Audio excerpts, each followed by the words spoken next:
estabilizado no localizador a 3.000 pés. 766, autorizado ILS, pista 27 esquerda. Transbrasil 766, ciente. Roger inside.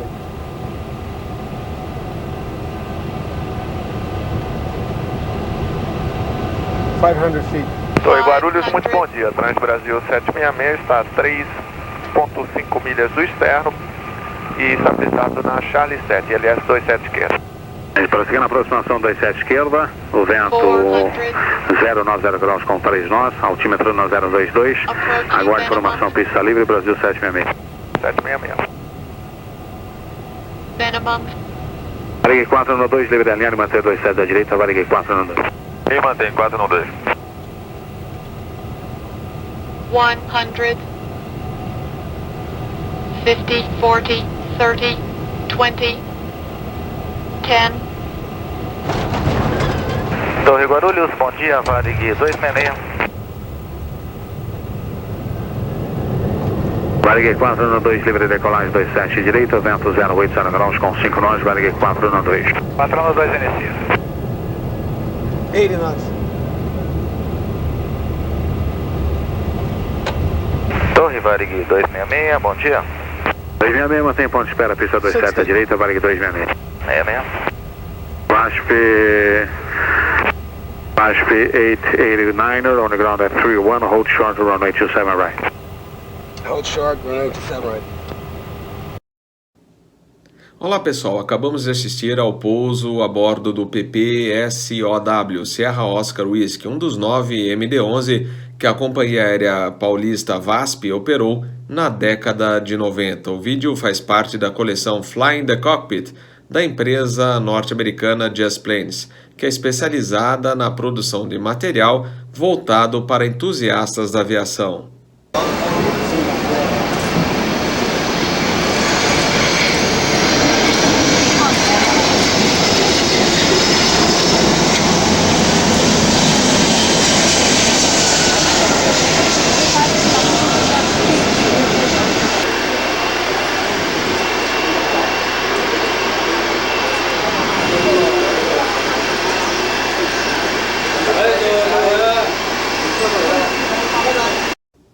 No episódio de número 90 do canal Asa, nós vamos lembrar do MD-11 da McDonnell Douglas, a versão moderna do trijato DC-10, cujo primeiro voo aconteceu no dia 10 de janeiro de 1990 e a primeira entrega no mês de dezembro daquele mesmo ano, com uma fuselagem alongada, motores mais modernos, winglets nas pontas da asa e uma cabine de comando com aviônicos de nova geração, além de eliminar o terceiro tripulante técnico, no caso o engenheiro de voo, o MD-11 nasceu com um futuro promissor.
Infelizmente, o MD-11 acabou não atingindo a meta de economia de combustível que era esperada pelas companhias aéreas, e as vendas foram um verdadeiro fracasso.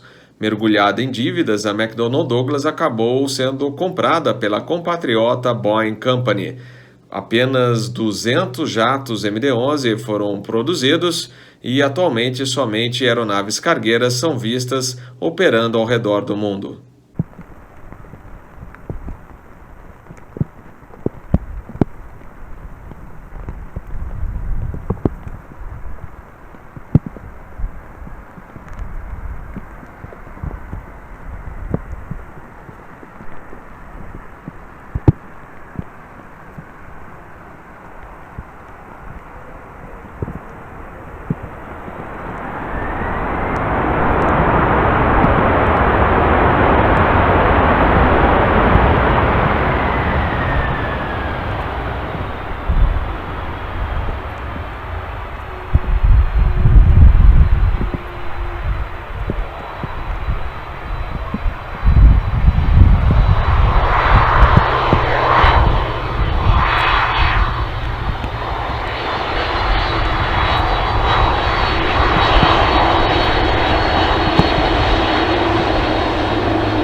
O projeto do MD-11 foi lançado oficialmente no dia 30 de dezembro de 1986, com alcance de 12.655 quilômetros, teto máximo operacional de 43 mil pés, aproximadamente 13 mil metros acima do nível médio do mar, e uma velocidade máxima de cruzeiro de Mach 0,88, o MD-11 podia transportar até 410 passageiros em classe única ou ainda uma média de 297 passageiros na configuração com 3 classes.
Como a aeronave não atingiu a meta de economia prometida pelo fabricante, o MD-11 acabou perdendo muitos clientes que passaram a focar seus negócios com a europeia Airbus Industrie, que trazia ao mercado o A340, e a Boeing, que lançava o 777-200.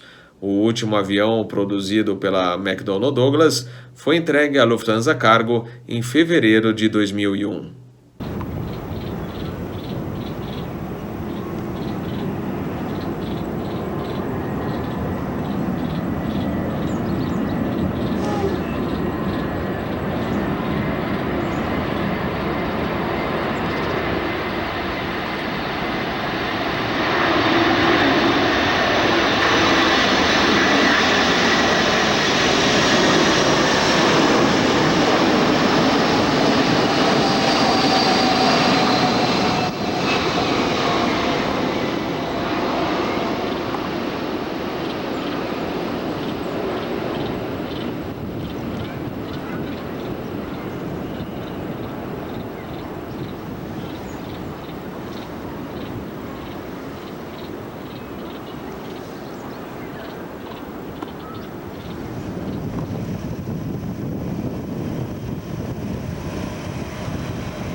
as vendas do MD-11 podem ter ficado abaixo do esperado, mas pelo menos o avião conseguiu uma verdadeira legião de fãs ao redor do mundo, entre entusiastas e pilotos que curtem ainda hoje os belíssimos traços no desenho da aeronave e também o maravilhoso ruído dos seus motores, os General Electric CF680C2 ou os Pratt & Whitney PW4000. No Brasil, a Varig foi a maior operadora com 26 aeronaves. A VASP operou outras 9 e a TAM ainda chegou a operar 3 aeronaves MD-11, enquanto esperava a chegada dos seus primeiros Boeing 777-300.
Olá, Robert, tudo bem? Mais uma vez é um prazer participar aqui do canal Asa, falando dessa vez sobre o MD-11. Eu estou aqui na China e, por coincidência, estou em Shenzhen, ao lado de Hong Kong, onde o MD-11 operava nas cores da Varig, aqui pelo Brasil, certo? Também voava aqui com cores da Alitalia e outras empresas aéreas. O MD-11 foi um avião muito bom, mas com pouco tempo para ser desenvolvido e pouco dinheiro. A Douglas já tinha problema de caixa quando desenvolveu o MD-11, então ele não conseguiu ter todos os refinamentos que ele deveria ter. O MD-11 acabou ficando aí com a cabine, o Glass Cockpit, com apenas 2 tripulantes ao invés dos 3, o DC-10, mas não chegou a ter todos os refinamentos que seriam necessários para se tornar um sucesso maior de vendas, até porque ele estava chegando na mesma época em que apareciam aí o 777 e o A340. Os quadrimotores, como o 340 não deram certo, o trimotor também não deu certo e o 777 dominou a cena mundial nisso. Uma das coisas interessantes do MD-11 é que ele já tinha a versão cargo desde o início, né? Começou a operar e hoje, aliás, tem pouco mais de 100 voando no mundo, todos eles cargueiros, especialmente com a FedEx. A Lufthansa acho que está parando os dela agora. Eu voei MD-11 uma única vez no Brasil, um Varig. A gente teve um voo sensacional, padrão Varig de qualidade, não tem nem o que dizer. No Brasil, a gente teve aí também operações com a TAM, que foi bastante interessante, e a VASP, que teve algumas unidades também. É um avião fantástico. Eu, como gosto de trimotores, eu sou um pouco suspeito para falar, mas o MD-11 é um avião que teria condições de ser mais desenvolvido. Aliás, a Douglas também pensou em desenvolver uma versão dele chamado MD-XX no final, mas não teve condições nem caixa para continuar, acabou deixando de lado a continuidade do aparelho. Era um clássico trimotor desenvolvido a partir do DC-10, tinha muitas características semelhantes do DC-10, mas era completamente uma outra aeronave muito superior ao DC-10.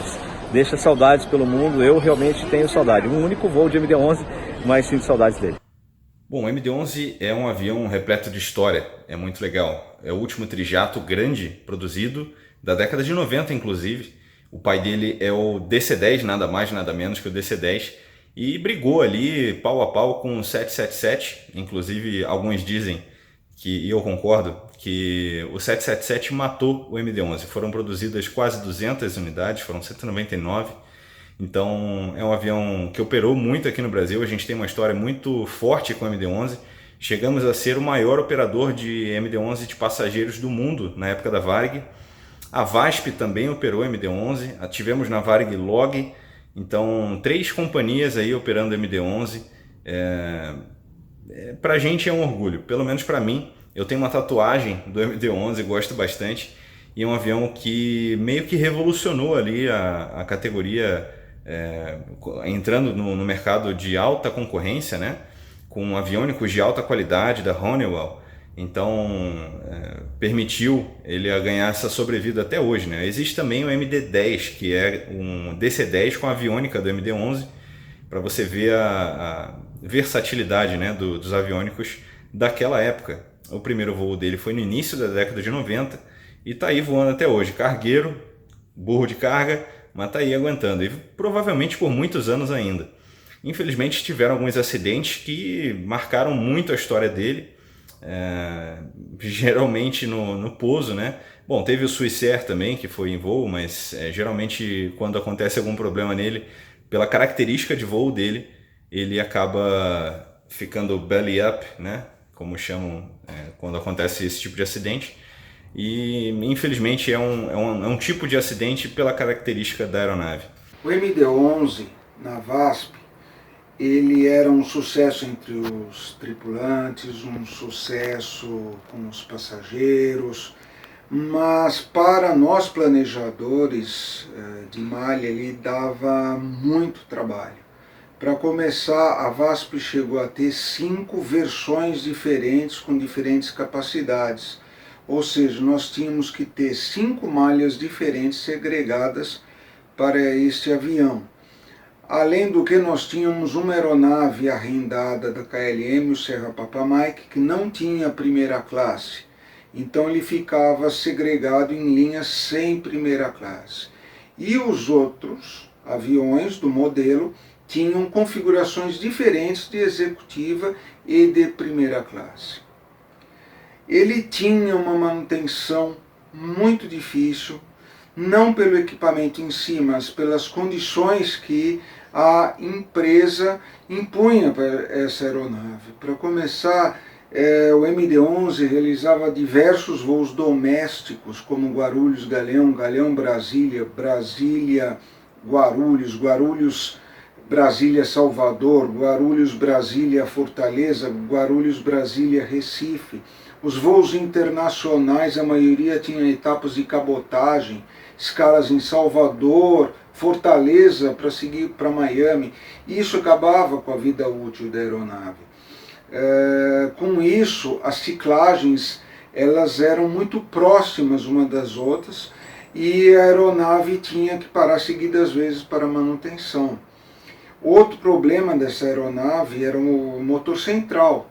Como nós não tínhamos um tempo suficiente para que essa aeronave fizesse uma revisão do motor central, nós tínhamos que parar muitas vezes a aeronave ou em Miami ou em Guarulhos, simplesmente para fazer o rodízio dos motores, para que um dia, quando essa aeronave finalmente pudesse parar para manutenção, esse motor que era o central já estivesse numa das asas para poder fazer sua manutenção. De qualquer modo, é uma aeronave que acaba deixando saudades pelas rotas que ela operou, pelos serviços. Ela chegou a voar para destinos exóticos como Atenas, Casablanca, Seul, Osaka, Aruba. Então realmente foram muitas viagens muito interessantes com essa aeronave. Mas foi um sonho que não durou muito na VASP. Aqui é o Lineu Carneiro Saraiva, pesquisador aeronáutico, e a pedido do Robert eu vou falar rapidamente sobre a operação do MD-11 no Brasil pela Varig. A empresa efetivamente teve 26 aviões em operação, além de 2 que foram encomendados, mas não chegaram a ser construídos, e um que foi encomendado, mas não veio para o Brasil. Umas coisas interessantes a respeito do avião. Em maio de 1997, o Victor Oscar Kilo levou de volta para Roma, do Rio para Roma, o Papa João Paulo II, que tinha vindo para o Brasil num voo da Alitalia. Em 21 de maio de 98, foi a vez do Victor Papá, que voou do Rio para Paris, levando a seleção brasileira de futebol para a Copa do Mundo na França. E curiosamente, no mesmo dia 21 de maio, só que 8 anos depois, em 2006, o Victor Tango Índia levou a seleção brasileira de futebol de São Paulo para Zurique, via Rio de Janeiro, levando a seleção brasileira de futebol, dessa vez para a Copa do Mundo da Alemanha. A empresa também, desses aviões que ela operou, 4 MD-11 anteriormente haviam voado com a VASP no Brasil. E desses 4, 2 posteriormente ainda passaram pela TAM, portanto operando em 3 empresas brasileiras. Bom, essa é uma pequena parte da nossa história, mas se você quiser conhecer detalhadamente a história da aviação comercial brasileira, eu indico para vocês um livro publicado por mim e por mais 5 amigos, que é a Cronologia da Aviação Comercial Brasileira, e vocês têm os dados dessa obra no meu site, que é o aeromuseu.com.br.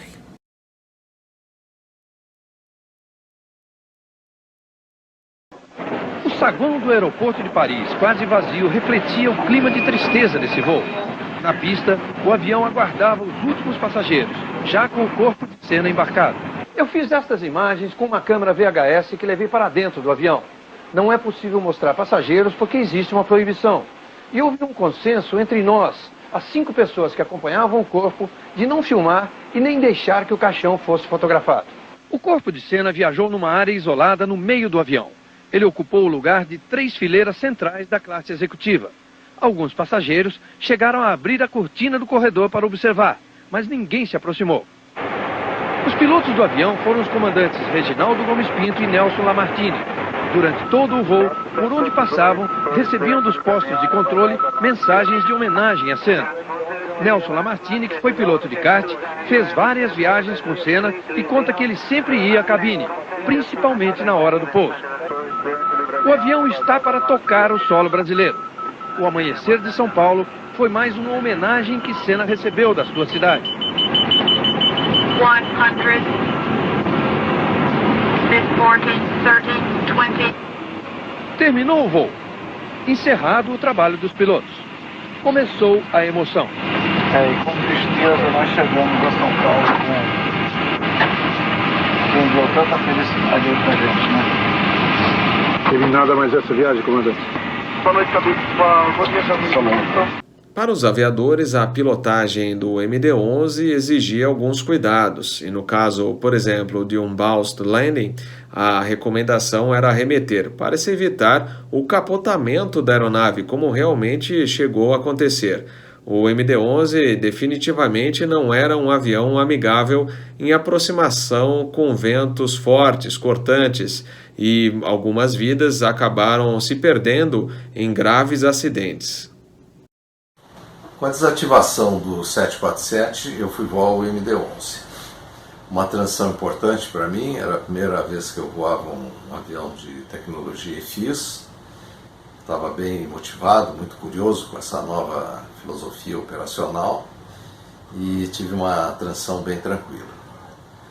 Ajudado também pela tecnologia dos sistemas do MD-11, sistemas muito lógicos, muito tranquilos de serem operados, os computadores, os sistemas automatizados, piloto automático, etc. É o MD-11 um desenvolvimento do DC-10, fuselagem mais alongada, maior capacidade de passageiros, motores mais potentes, maior radiação. A gente sentia isso nos voos da Europa para o Brasil, que a gente vinha com um maior número de passageiros, um avião mais pesado e com uma boa autonomia, passando os pontos de recliantes com muita tranquilidade, ao contrário do DC-10, que era, em geral, problemático. Ele tinha algumas características diferentes, uma delas era a necessidade de um sistema de estabilização durante a fase de aproximação, com o avião configurado para pouso, chamado CES, um sistema que dampava certa instabilidade que ele apresentava nessa hora. A gente, pilotando manual, sentia um pouquinho alguns inputs desse sistema, mas nada que atrapalhasse a operação do piloto manualmente. Ele tinha um sistema de transferência de combustível dos tanques das asas para o estabilizador, cuja finalidade era unicamente levar o CG para trás, em voo de cruzeiro, e com isso aumentar o raio de ação do avião. Apesar de ser um avião tranquilo de pilotagem, muito dócil, muito normalmente estável, ele apresentava uma característica, infelizmente, bastante séria, que resultou em vários acidentes em algumas empresas. Ao tocar no solo, ele, por vezes, independente de condições meteorológicas ou tipo de pouso que tivesse sido feito, ele levantava o nariz e iniciava um movimento oscilatório, que chamavam de porpoising, onde ele tocava a roda do nariz no chão, tocava os trens principais, tocava a roda do nariz e assim ia aumentando esse movimento oscilatório que, se não fosse adequadamente abortado, poderia resultar em acidente, como em vários casos aconteceu. A Varig nós tivemos alguns casos, felizmente os pilotos agiram adequadamente, arremetendo no momento certo e sem maiores consequências. Eu mesmo tive um em Frankfurt, operação normal, com o piloto operando, pouso normal, de repente o nariz subiu e eu apliquei o procedimento que a gente já tinha treinado, cedido pela FedEx, um procedimento onde aplicava 50% de potência e trazia o pitch para 7,5 graus. Com isso você abortava o início dos ciclos e o avião voltava à operação normal e você arremetia ou continuava o pouso. No meu caso, deu para continuar o pouso. Apesar desses detalhes do avião, um avião que me marcou muito, gostei muito de ter voado, um avião muito confortável, muito bom de pilotagem, sistemas automatizados muito confiáveis, enfim, um avião que me deixou saudades.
Eu tive o prazer de voar MD-11 na Varig e foi uma transição para mim. Eu havia voado já DC-10 767 e o MD-11 foi uma coisa diferente, porque era um DC-10 aumentado e sem engenheiro de voo, fazia uma falta danada.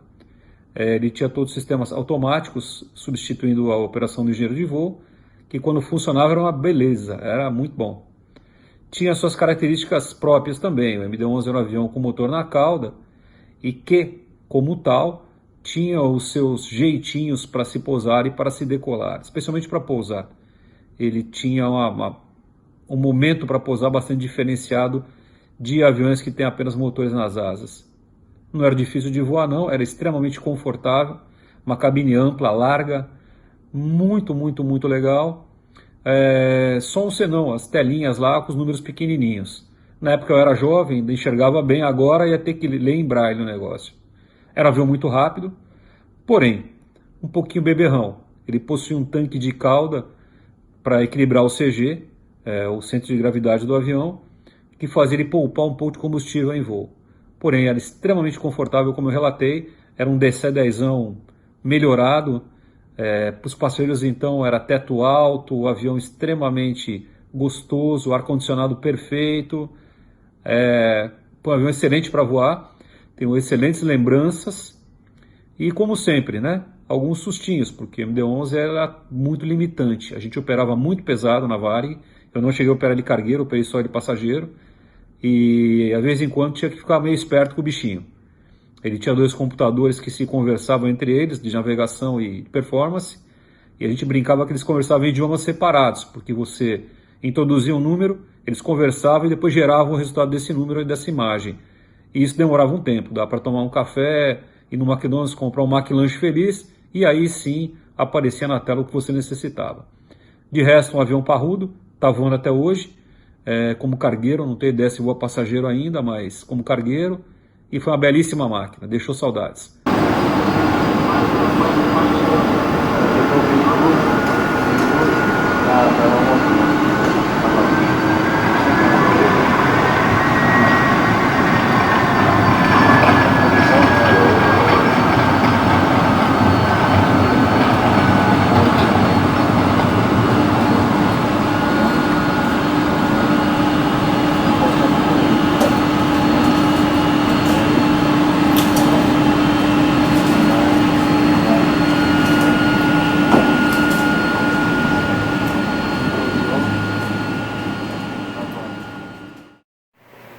Eu fico muito feliz de poder ajudar mais uma vez esse canal que divulga coisas tão bacanas da aviação. Vamos tentar falar num período de tempo curto sobre um casamento que para mim teve 15 anos de duração, voando em 3 empresas diferentes, dentro do Brasil, sendo que a principal foi a Varig.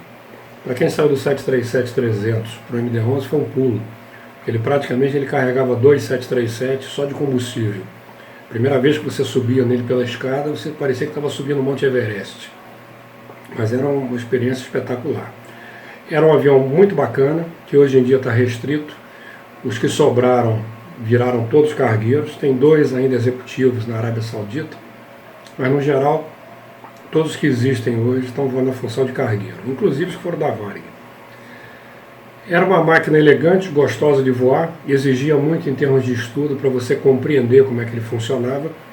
E eu considero o MD-11 o limite prático entre a aviação convencional e a eletrônica, porque ele tinha vários dispositivos para te ajudar na pilotagem dele, mas ele não metia a mão na tua pilotagem como ocorre atualmente com essa geração atual.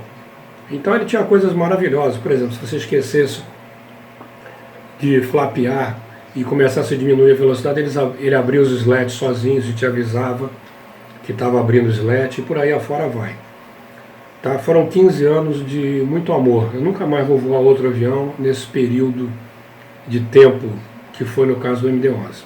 E eu costumo dizer que foram 15 anos, uma cabine confortável, janelas enormes que davam uma visão espetacular. E nesse período eu fiquei também sem poder ver a ponta da asa, porque pelo comprimento dele, você jamais conseguia ver a ponta da asa, mesmo encostando a cara no para-brisa, ou nas janelas laterais. Era uma máquina muito bem construída, muito forte. A seção do nariz dele era produzida pela Alenia na Itália, devido àqueles contratos que você terceiriza a construção de algumas partes.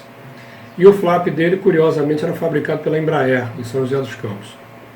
Hoje, com a falta de material devido à Boeing ter desistido do avião, os que ainda existiam no mercado, como os últimos da KLM, eles foram vendidos diretamente para firmas que desmontam para aproveitamento de material, porque começa a ficar raro a coisa e aí a manutenção fica difícil para quem está voando. Ele era muito gostoso de voar e a operação mais fantástica que a gente fazia com ele era no falecido aeroporto Kai Tak, em Hong Kong, que era, como eu dizia, uma pelada com carta Jepsen. A aproximação final você tinha que se concentrar em olhar a pista, que se você olhasse para os lados, você era capaz de arremeter por causa da proximidade que você passava dos prédios. Era um troço meio preocupante com relação a isso. Quando a gente começou a voar na Varig em 93, ele só tinha 2 linhas, que era Madrid e Paris. E com o tempo, à medida que os 47 e os DC-10 foram sendo desativados, ele começou a voar para o mundo inteiro. Então, no final, você voa para Hong Kong, para o Japão, toda a Europa, África do Sul, países assim que você não tinha planejado anteriormente fazer linha com ele.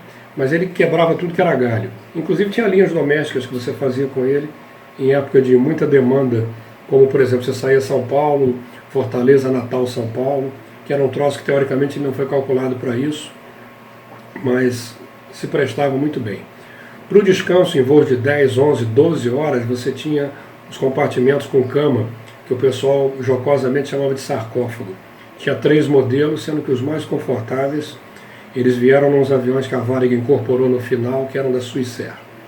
Foi uma máquina bacana, eu tenho muito orgulho e muito carinho por ele até hoje. Com certeza eu nunca mais vou voar algo parecido com isso, tá bom? Aproveitem e curtam essa coisa linda que ele foi e sempre vai ser.